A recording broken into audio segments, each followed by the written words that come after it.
The year was 1881, and the Texas plains were a study in loneliness. For Ezra Weston, the landscape was a mirror. It stretched out in every direction, vast and empty, under a sky that seemed to hold its breath, reflecting the hollow space inside his own chest.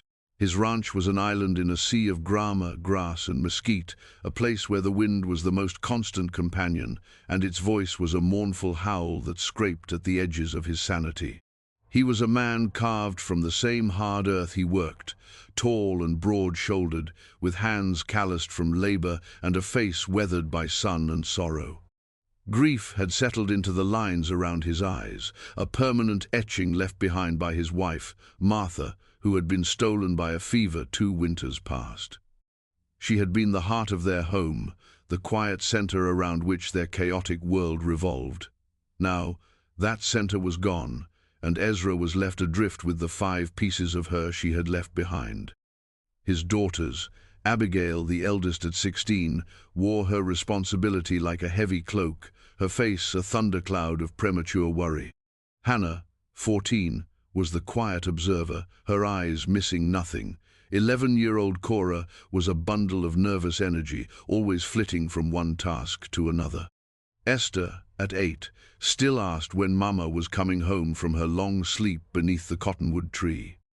And then there was Rose, only 5, a sunbeam of a child who remembered her mother only in whispered stories. They filled the small ranch house with a cacophony of life, with arguments and laughter, with tangled hair and torn dresses, with the constant, pressing weight of their needs. Yet, in the midst of it all, Ezra felt a loneliness so profound it was like a physical ache. His days were a relentless cycle of duty. Before the sun bled color into the eastern sky, he was up, lighting the stove, his movements clumsy in the kitchen that had once been Martha's domain. He cooked lumpy oatmeal, braided hair with fingers too big for the delicate strands, and mended fences that seemed to break out of sheer spite. He rode the lonely fence lines, his gaze scanning the horizon not for stray cattle, but for some answer that never came. He was a father and a rancher, but he had also become a seamstress, a cook, a nurse, and a storyteller, and he was failing at all of it. The silence of adult companionship was a deafening roar that the chatter of 5 young girls could never quite drown out. It was after a dust storm, one of those malevolent brown walls that scoured the land and blotted out the sun, that his life's brittle routine was shattered. The air was thick with grit, the world painted in shades of ochre and sepia. He was riding the southern perimeter, checking for downed fences, the wind still whipping his collar against his cheek. That's when he saw a splash of color against the monotonous brown. Not a wildflower, but a heap of beaded buckskin. He dismounted, his heart thudding a cautious rhythm against his ribs. As he drew closer, the heap resolved into the form of a person, a woman. She was lying face down, her dark hair fanned out around her, tangled with burrs and dust. He knelt, his movements slow, his hand hovering over her back. He could see the faint, shallow rise and fall of her breathing. She was alive. Gently he turned her over. She was young, her face etched with fine cheekbones and a strong jaw, now slack in unconsciousness. Her skin, the color of rich earth, was dry, and her lips were cracked.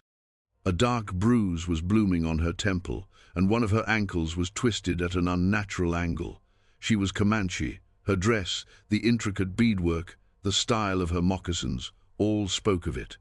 She was a world away from the settlers in the town of Redemption, a world that was often at odds with his own. A cold knot of indecision tightened in Ezra's gut. The fort was a 2-day ride, and they would see her not as a person in need, but as a problem, a savage. The town of Redemption was closer, but the prejudice there ran deep and ugly. Leaving her here was a death sentence. The storm had passed, but the sun was merciless, and the coyotes would be bold by nightfall. He looked at her still face, at the vulnerability of her unconsciousness. He thought of Martha, of her unwavering belief in doing the right thing, no matter how hard. He thought of his daughters, of the world he was trying to build for them. What kind of man would he be if he rode away? Cursing his conscience, his loneliness, and the unyielding land itself, he made his choice. With a grunt of effort, he gathered the woman into his arms. She was lighter than he expected, but her presence was a profound weight, a responsibility that settled over him, heavier than any sorrow he had yet carried. He lifted her onto his horse, mounted behind her, and turned for home, the future a terrifying, unknown country stretching before him. The arrival of the woman who remained unconscious for the rest of the day and through the night sent ripples of chaos through the Weston household. Abigail's face hardened with suspicion, her arms crossed tight over her chest. "What were you thinking, Pa? Bringing her here?" she demanded in a harsh whisper as Ezra laid the woman on a spare cot in the corner of the main room.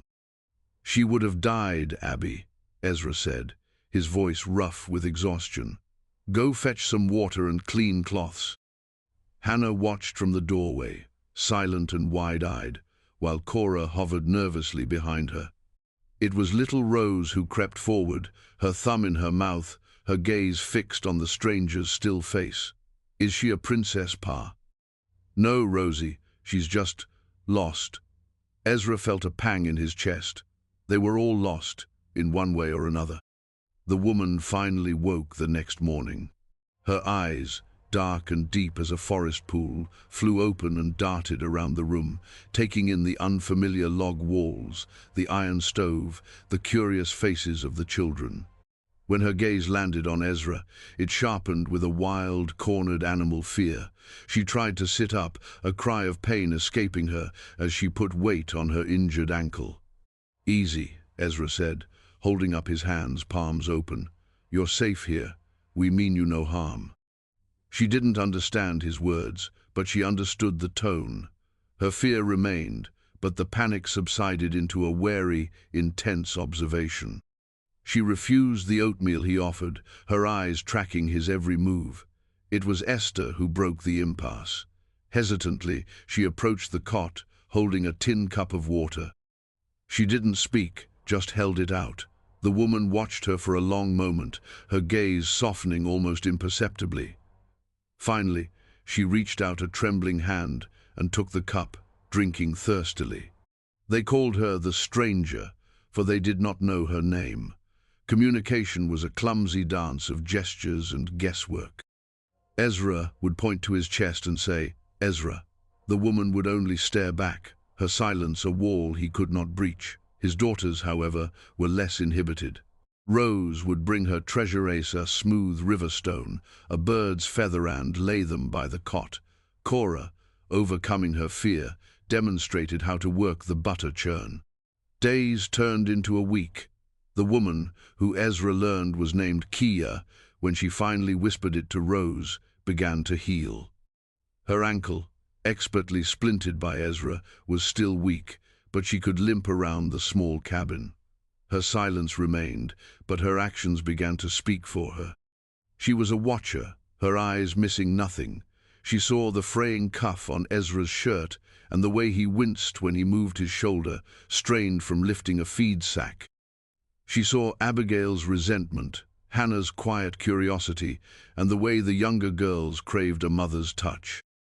One afternoon, Ezra came in from the fields, bone-weary and smelling of sweat and earth. He found the cabin strangely quiet. Kiiya was sitting in Martha's old rocking chair, a place no one had occupied for 2 years. On her lap was a sleeping Rose, her head nestled against Kiiya's shoulder. Kiiya was humming, a low, melodic sound that was both sad and soothing.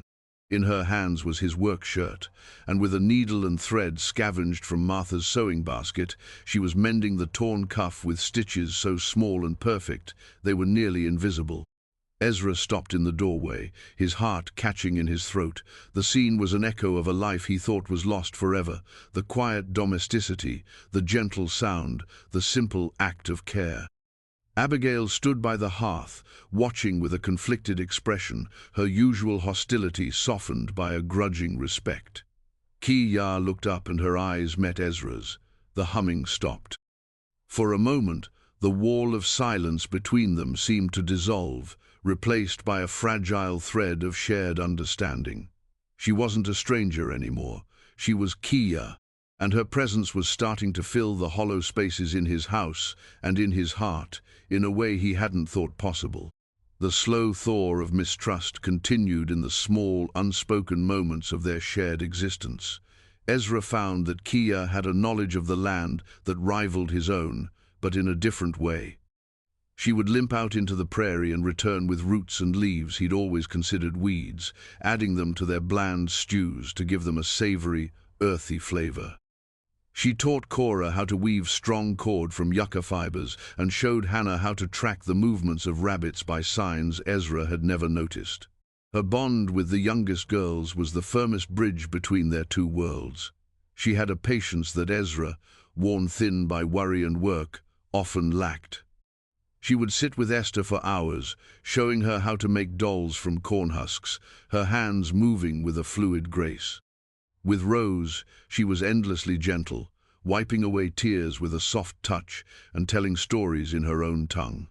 The girls didn't understand the words, but they understood the cadence, the love woven into the sounds. Ezra watched it all, a strange mix of gratitude and a feeling he dared not name stirring within him. He started leaving a wildflower on the table for her in the morning's splash of Indian paintbrush or a bluebonnet. She never acknowledged it with words, but he would see her tuck it into the band of her dress or place it in a cup of water by her cot. The silence in the cabin was no longer empty. It was full of a quiet communication, a language of gestures and shared glances that spoke more than words ever could. One evening, a cool front moved in, bringing a sigh of relief from the summer's oppressive heat. They sat around the fire after a simple meal. Rose, sleepy and content, was curled at Kiiya's feet. Abigail, for the first time, sat near them without her customary scowl, watching Kiiya's hands as she deftly braided a strip of leather. "My mother," Abigail said suddenly, her voice quiet. "She used to braid my hair like that." Kiiya looked up, her gaze soft in the firelight. She didn't understand the words, but she heard the note of sorrow in them. She reached out and, with a tentative finger, touched a loose strand of Abigail's hair, her expression one of profound empathy. The gesture was small, but it was enough. The last wall of Abigail's resentment crumbled into dust. Later that night, long after the girls were asleep, Ezra sat on the porch, staring out at the star-dusted infinity of the sky. The door creaked open, and Kiiya emerged, wrapping a thin blanket around her shoulders. She stood beside him, her presence a comforting warmth in the cool night air. For a long time they stood in silence, listening to the chirping of crickets and the distant call of an owl. "Thank you," Ezra said, his voice low. He didn't know if she would understand, but he had to say it. "For what you do for the girls." She turned to him, her face illuminated by the pale moonlight. She pointed to her own chest. "Kiiya." Then she pointed to his. "Ezra." It was the first time she had said his name. Then she gestured to the house where his daughters slept. She made a motion with her hands, like a bird sheltering its young beneath its wings. Finally, she looked at him and gave a small, almost imperceptible nod. It was a simple acknowledgement, but it held a world of meaning. It said, "I see you, I see your burden, I understand." In that moment, standing under the vast, silent prairie sky, Ezra Weston realized he was no longer just sheltering a lost woman. He was sharing his life with her. The loneliness that had been his constant companion felt, for the first time, a little less absolute. But this fragile piece was a soap bubble, shimmering and beautiful, and utterly unprepared for the harsh realities of the world outside their small circle of light. The first hint of trouble came not from the open plains, but from the town of Redemption. Ezra had to ride in for supplies, flour, salt, coffee, a trip he'd put off for as long as he could. He left Abigail in charge, a heavy feeling of unease settling in his stomach.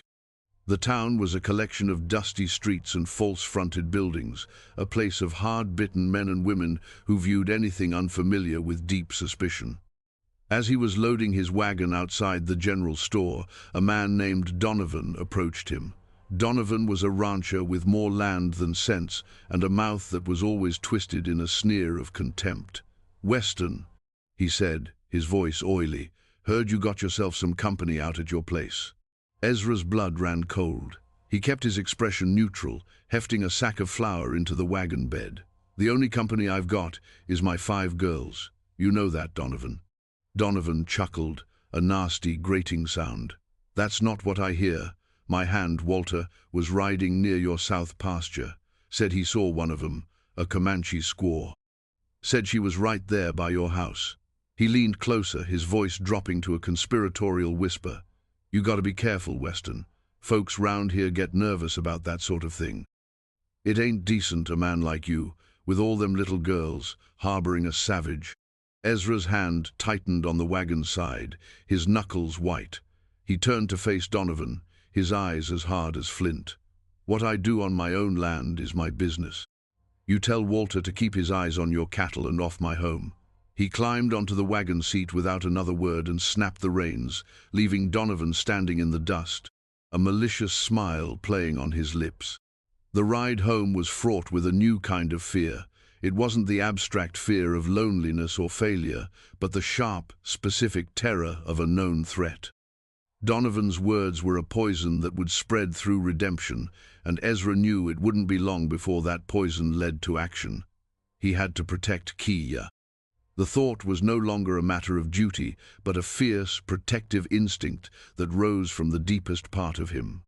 When he reached the ranch, the sight of Kiiya in the yard, laughing as she played a game with Rose and Esther, both tightened the knot of fear in his chest and solidified his resolve. How could anyone look at this woman, at her gentleness and her quiet strength, and see a savage? That night, he tried to explain the danger. Using a piece of charcoal on a plank of wood, he drew a crude map of his ranch and the town. He drew stick figures with hats representing the townsmen and made their faces angry. He pointed from the town to the ranch, then at Kiiya, and shook his head, his expression grim. She understood immediately. Her face grew solemn, and a flicker of the old fear returned to her eyes. But it was quickly replaced by something else: resolve. She looked not toward the plains, toward escape, but at the 5 girls sleeping peacefully inside the cabin. Her place was here now, and she would not be run off easily. The threat from the town was a storm gathering on the horizon, but another storm was brewing from a different direction. A few days later, while riding the ridge overlooking his property, Ezra saw them. A small party of 5 riders, moving with a purpose and skill that spoke of long experience. They were not cowboys, they were Comanche. They moved with the land, not against it, their trail disciplined and direct. At their head rode a man with an air of immense authority, his face a mask of stern dignity, his hair streaked with gray. Ezra's heart hammered against his ribs. It was her people. They were looking for her. He was trapped between 2 fires, the simmering hatred of the town and the unknown intentions of the Comanche warriors. One group saw her as a threat to be eliminated. The other would see him as a captor to be punished. And in the middle of it all stood Kiiya and his 5 daughters, and the fragile, unspoken thing that had grown between them. He urged his horse down from the ridge, his mind racing. The quiet life he had cultivated in his isolation was about to be invaded, and he feared nothing would ever be the same. The 2 approaching threats converged on a blisteringly hot afternoon. The air was still and heavy, pregnant with a tension that mirrored the storm brewing in Ezra's soul. He had seen the Comanche party make camp in a shallow canyon 2 miles to the south. He knew they were observing, assessing. At the same time, a rider had galloped past his property an hour ago, heading back towards redemption. It could only mean one thing: Donovan had gathered his posse. Ezra stood on his porch, his Winchester rifle held loosely in his hands. He wasn't aiming it, but its weight was a grim comfort. Inside the cabin, Abigail was trying to keep the younger girls calm, her own face pale with fear. Kiiya stood just inside the doorway, her posture rigid, her eyes fixed on the track leading from town. She had put on the buckskin dress she'd been wearing when he found her, a silent declaration of who she was. She would not hide. They came as he knew they would. A dozen riders, led by Donovan, their faces a mixture of self-righteous fury and nervous excitement. They pulled up in a cloud of dust, a chaotic jumble of horses and armed men, their collective gaze filled with accusation. "Weston!" Donovan shouted, his voice ringing with false authority. "We know she's in there. Send out the Comanche squaw. We're here to deliver some proper frontier justice." "There's no justice in a mob," Ezra called back, his voice steady despite the tremor in his hands. "This is my home. You have no business here. Ride on." "We ain't leaving without the savage," another man yelled, brandishing his pistol. "It ain't right, you keeping her here with your girls." Ezra's grip tightened on his rifle. "My girls are safer with her than they are with the likes of you. Now get off my land before you regret it." It was a standoff, a fragile moment stretched taut. The townsmen were hesitant to make the first move against a man they knew, but their numbers made them bold. Just as Donovan opened his mouth to give an order, a new sound cut through the tension, the rhythmic beat of unshod ponies. From the south, 5 riders appeared over the rise. They were the Comanche Ezra had seen, and they moved with a silent, lethal grace that made Donovan's posse look like clumsy boys playing at war. They fanned out, creating a formidable line between the ranch house and the townsmen, their faces impassive, their eyes missing nothing. The man at their head, the stern-faced chief, fixed his gaze on Ezra, then on the doorway where Kiiya stood. A soft gasp escaped Kiiya. "Father," she breathed, the word a mixture of relief and fear. The chief's eyes locked onto her, and for a moment the iron mask of his expression softened with a flicker of profound emotion. He was Kuruk, a name that commanded respect and fear across the plains. The situation had become impossibly volatile. Ezra was caught between a mob of his own people and a band of warriors whose intentions he could not know. Donovan, seeing the Comanche, seemed to find new courage in his prejudice. "See, Weston, they've come for her. They're savages, all of them." But Ezra wasn't looking at Donovan. He was looking at Kuruk. He lowered his Winchester slightly, a gesture of non-aggression, and took a step forward. He would not hide behind his rifle. He would stand as a man. "She was lost," Ezra said, his voice carrying in the sudden silence. He directed his words to Kuruk, ignoring the posse. "Injured. I brought her here to heal. That is all." Before Kuruk could respond, Kiiya stepped out from the doorway, moving past Ezra. She walked with her head held high, her limp barely noticeable, a figure of incredible dignity. She ignored the leering faces of the townsmen and went straight to her father. She began to speak in the flowing, melodic language of the Comanche. Her voice was not pleading, but firm and clear. She gestured to the house, to the porch where the faces of Ezra's daughters were now visible, clustered together in the doorway. She pointed to her own mended ankle. Then she looked at Ezra, and her expression was one of undeniable respect and gratitude.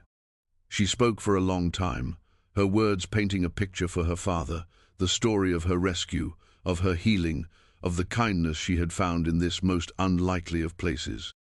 When she finished, a deep silence fell over the yard.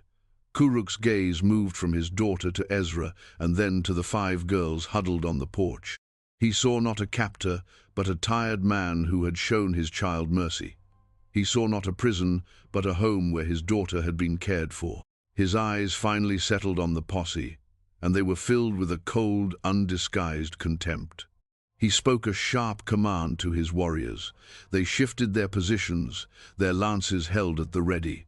Their message was unmistakable. The townsmen, who had been so bold moments before, began to fidget in their saddles. Their mob mentality evaporated in the face of true, disciplined strength. Kuruk spoke again, this time in broken but clear English, his voice like rocks grinding together. "This man," he said, nodding toward Ezra, "is a man of honor. My daughter was in his care. This is our business, not yours. Leave, now." Donovan sputtered, but the threat in Kuruk's voice was absolute. One by one, then, in a sudden, shameful rush, the men from Redemption turned their horses and rode away, their moment of righteous fury dissolving into a cloud of ignominious dust. The threat had been vanquished not by bullets, but by truth and an authority far older than the town of Redemption. The yard was quiet again, leaving only Ezra, Kiiya, and the Comanche warriors under the vast, watchful sky. In the quiet aftermath of the confrontation, Chief Kuruk dismounted. His warriors remained on their horses, silent sentinels, but his own posture relaxed slightly. He walked toward the porch, his gaze taking in every detail of the humble ranch house. He stopped before Ezra, his eyes, dark and knowing, searching the cowboy's face. "You saved my daughter," Kuruk said, the words a statement of fact, not a question. "I did what any decent man would have done," Ezra replied, his voice still hoarse with emotion. "Many decent men would have left her to die. Or worse," Kuruk countered, his gaze flicking toward the road where the posse had vanished. He looked at Kiiya, who stood beside Ezra now, a quiet bridge between the two men. "She has told me of this place, of your children, of your kindness." For the first time, Ezra saw Kuruk not as a fearsome chief, but as a father who had been sick with worry for his child. The relief and gratitude in his eyes were plain to see. Kuruk's gaze fell upon the 5 Western girls, who were now peeking from behind Abigail's skirts. A rare, faint smile touched his lips. "You have many daughters," he observed. "Yes, sir, 5 of them." Kuruk nodded slowly, a deep understanding dawning in his expression. He saw the whole picture, the motherless girls, the exhausted father trying to hold everything together, and his own daughter, who had found a purpose here, a place where her quiet strength was needed. He stayed for another hour, sharing a cup of water on the porch, while his men waited patiently. The conversation was sparse, translated by Kiiya, but a powerful understanding was forged in the silences. When it was time to leave, Kiiya hugged each of the girls, her farewells lingering longest with Rose and Esther.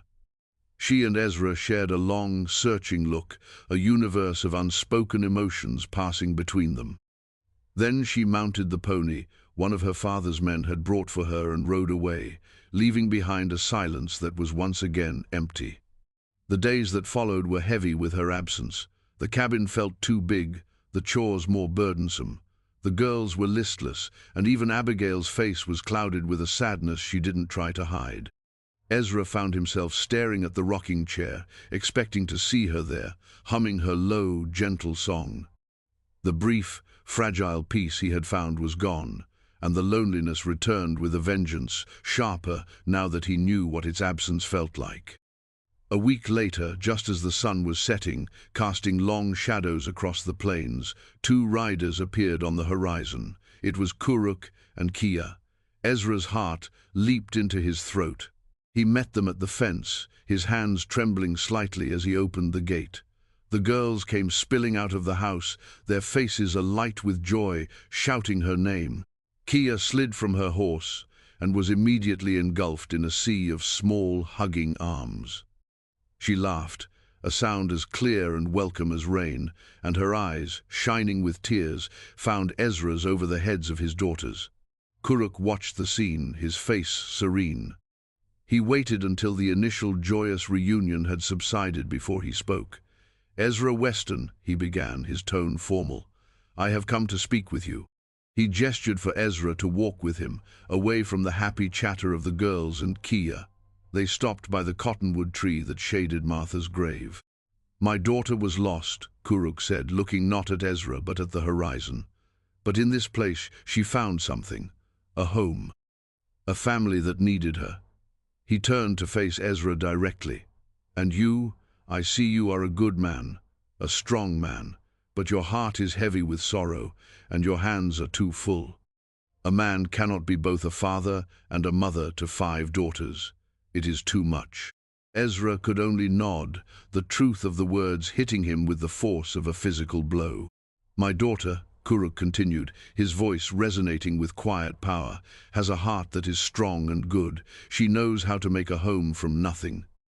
She has brought laughter back to your children, and I see in her eyes that she has brought peace to your spirit." He paused, letting his next words settle with their full weight.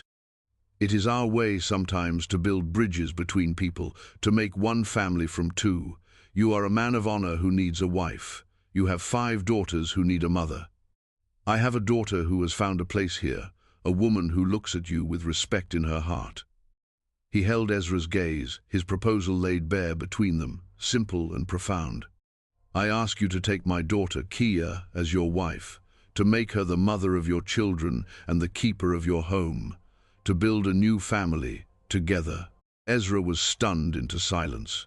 The proposition was so audacious, so far beyond the realm of anything he could have imagined, yet it made a strange and perfect sense. It was not a transaction of property, but a joining of needs, a weaving together of 2 broken families into a single, stronger whole. He looked over at the house. In the warm lamplight spilling from the doorway, he could see the silhouette of Kiiya surrounded by his daughters. Abigail was showing her a new dress she had sewn. Hannah was holding her hand, and Rose was nestled in her lap. Laughter drifted across the yard, a sound that had been so rare for so long. Kiiya looked up, as if she could feel his gaze, and her eyes met his across the twilight. In her expression, he saw no fear, no hesitation, only a quiet, steady hope. He looked at the grave beneath the cottonwood, a silent acknowledgement of the love and the life that had been. Martha was gone, and the grief would always be a part of him. But perhaps, he thought, a heart was big enough to hold both a memory and a new beginning. He looked back at Kuruk, then at Kiiya and his girls, a constellation of hope in the gathering dark. The loneliness that had defined him for so long was finally, truly beginning to recede, replaced by the terrifying, beautiful possibility of a shared future. A quiet peace settled over him, earned through hardship and discovered in the most unexpected of kindnesses. He did not have his answer yet, but for the first time in 2 years, he knew he would find it not in solitude, but in connection. He was not alone anymore.